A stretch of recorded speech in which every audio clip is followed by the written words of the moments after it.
For yet another opportunity to come before you. We thank you because you kept us all through last week, and you have brought us to this very first day of this week. We thank you.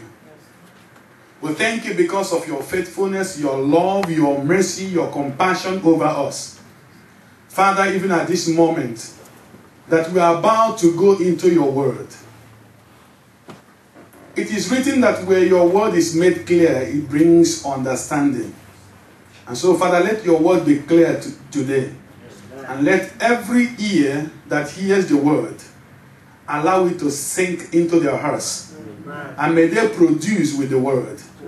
And not hearers alone. In Jesus' mighty name. And everyone shout a big Amen. Amen. Hallelujah. Amen. Now, turn to your Bibles, if you will, to the book of Genesis. We have been dealing with a topic, dream again. Dream again. And we have done it 3 series now. We are going to part 4 of it.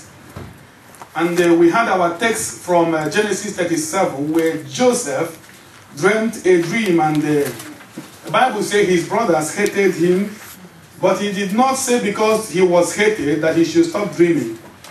The Bible says he dreamed yet another dream, and his brothers envied him. And then in the course of the dream, they conspired against him to kill him, so that they might see what will become of his dream. But Joseph was also humiliated because they had to take off his coat of many colors, stripped him naked, and put him inside a pit. But God preserved Joseph even in the pit. And that tells me that no matter where we find ourselves as children of God, that there is still hope for us. Because even if you are in the pit, God can still preserve you. Can somebody say amen? Amen. And we also learned from our study that Joseph was sold. This is interesting. Praise God. Amen. To the Ishmaelites. And Joseph was also resold to Potiphar in Egypt.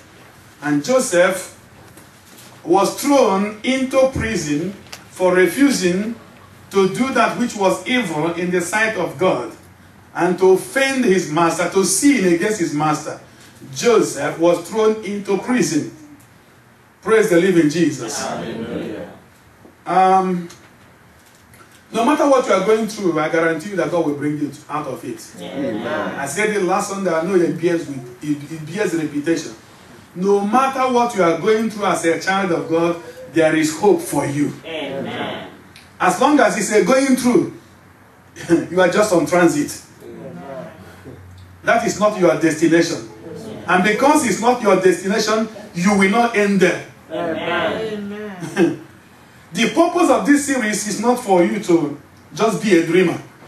Because a time came when Joseph was coming to his brothers and they were saying something. They said, the dreamer cometh. Praise God. Amen. How many of you still remember?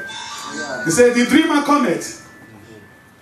So, but one thing is to dream, another thing is to end up a dreamer.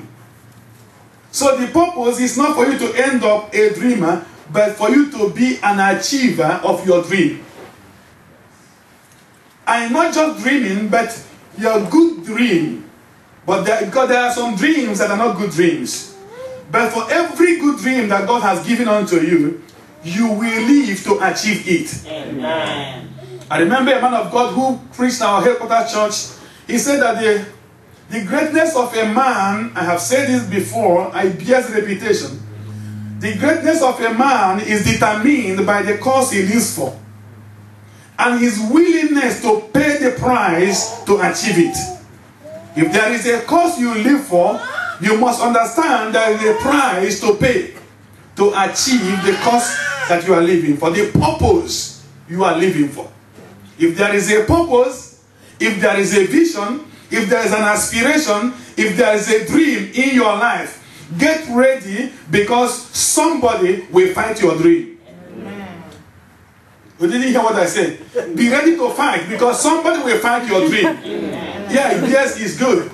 Because if there is no fighting, if there is no contention, you will not stand tall. Joseph never stood tall until they began to give him names and ridicule him and mock him. And then, but he didn't give up. But because Joseph dreamed, but he didn't really know how to go about his dream. And because it was a God's-given dream, God has to begin to put things together to see that his dream comes to pass. Because if you watch all the activities that took place in the course of Joseph's dream, you will find out that it was just the grace of God. Joseph didn't know how to work out his dream. There are dreams you dream, you know how to work it out. If you dream a dream and you are being chased by evil spirits in your dream, you know you need to pray, of course. Praise God. But that was not what Joseph dreamed. There's no way Joseph could just command his brothers and say, begin to bow before me. Because that was his dream. He saw the 11 stars bowing before him. And then he went and dreamt again. He saw the 11 stars, the sun and the moon bowing before him. Those are dreams you don't know how to, even in the physical or the natural. Stars cannot bow before you, Joseph. The moon we see cannot bow before you, neither the sun. But they understood, they interpreted this dream and said, do you mean we are going to bow before you? His brothers understood the dream than the dreamer. And then they fought that dream. In other words, what do you mean we can't bow before you? Praise God. They meant it for bad, but God meant it for good. His brother, the Bible says his father watched the dream. His father monitored the dream. His father was interested to see what it will be of that dream. Praise God. Hallelujah. When the father interpreted the second dream, you know, his brothers interpreted the first. His father interpreted the second. So the first has to come before the second. I saw things today I just enjoy reading in the Bible. No, there is a way you see things come to pass and you are happy. Now, Joseph was in a position whereby he was in charge of his master's house. We said it last Sunday. And then, because he refused to do evil, he was cast into prison. But if you have your Bible, as I'm preaching, let me not just preach, but let me show you something from the Bible. Ecclesiastes chapter 4 and verse 14. While we are talking, just open to that place. Ecclesiastes chapter 4 verse 14. Now Joseph was in prison. And in prison, the Bible said that Joseph was put in the very place where the king's servants were. In prison, the same place with the king's servant. Not with his own master's servant, but with the king's servant. There's a way God orchestrates things for us.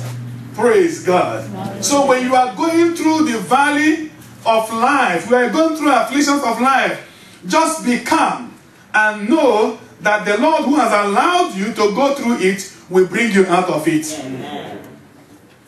I said the Lord who allows you to go through afflictions, to go through troubles, to go through temptations, there is a way he will bring you out of it. Amen.